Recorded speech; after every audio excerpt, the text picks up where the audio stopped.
This video session is very simple. We're going to add some extra fields into our user model like phone number and description, and then create a page to show user information. So in your terminal first, I'm going to stop the server and I'm going to run Rails generate migration add fields to user. All right, and we say phones, let's say phone number. It's going to be string, description is going to be text because it's going to be long, so that's why we have text. Hit enter. Okay, so looks like we got a conflict. That's fine. We can name it to something else. Add extra fields. Hit enter. All right, and run Rails db migrate to migrate that chain into the database. Open our project folder. Under config, I want you to open rails.rb, and under here we just create resources, users, and we say only for show. All right, make sure that you got this one under device user. The reason we just put only show here because we only want to create the path for showing user information. We don't worry about the create, edit, update because that's what the device take care of for us. So now under F controller, I want you to create a new file named users controller.rb. Hit enter. And here we just make a class user. Make sure that you got S, user controller,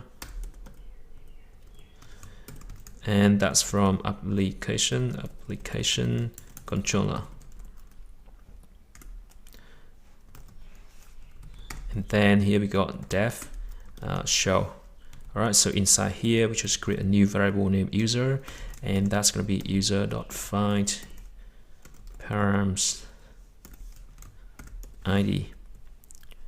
So that's mean we're going to pass a param id, which is the user id, and we look up that id in the user table and return the result to this variable.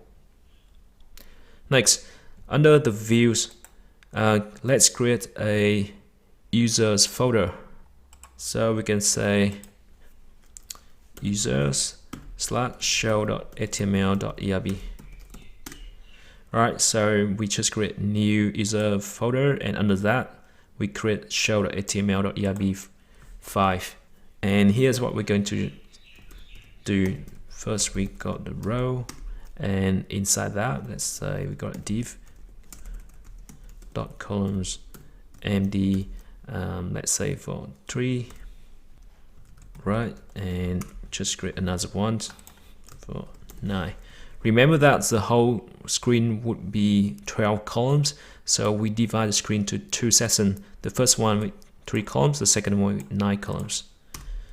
And inside here just create like that, class center, and here we got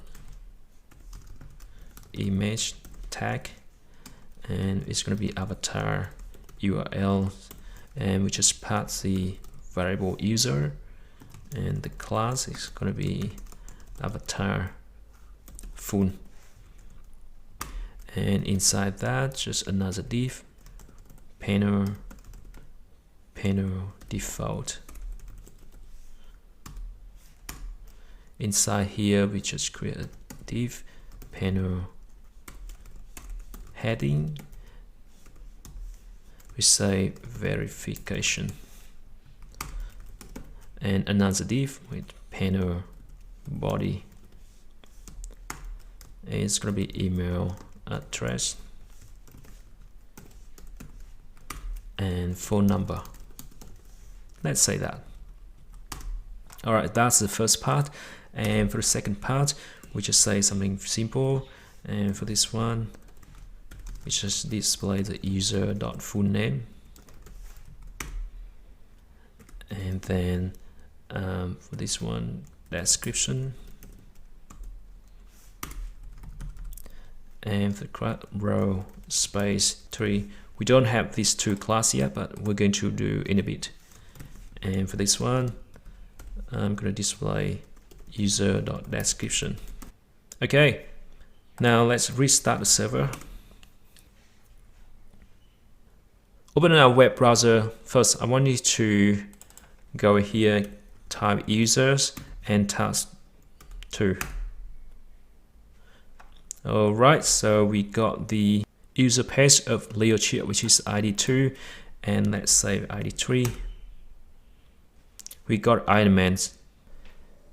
We got everything good, but the avatar doesn't look good to me because it needs to be full with the width. Let's go back here, open Access Style Sheet Application SLS. Okay, we got the wrong ones, so this one should be hyphen instead of underscore. Alright. Well, basically you can name to anything, but you need to make it consistent with the other style. Alright, so that seems to be good. Let's go back here, hit refresh. Great. Awesome. Let's try with the other. Beautiful. So as I promised, we need to add some style for description and row space 3. So open application.scls, and for here I might say panel. I think we got some panel up here already. No? Okay, let's start with panel default and panel heading. The color, we're gonna say FF. The background color. Font size, we set to 18 pixel, and font weight is gonna be 400.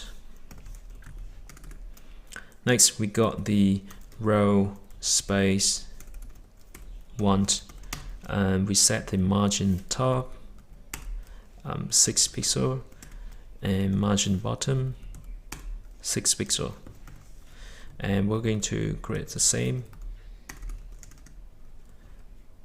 row space 2, row space 3, and this one let's say 12. This one let's set to 24 and 24. Okay, the last thing is for description.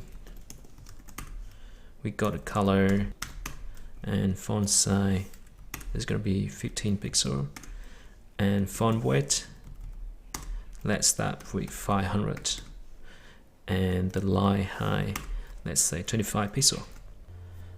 Looks like up here we got the wrong one. Alright, save it. Now let's open our web browser and hit refresh. Hey, look at this. That looks awesome. So now we got very nice font, nice background color. Beautiful. As you can see, it's not hard to understand and work with on CSS at all, even if you're new to HTML or CSS. Now at Code for Startup, I try my best to simplify things as much as I can, so people can follow it up easily in any level. I hope you enjoyed this session and be ready for the next one. I'll see you again.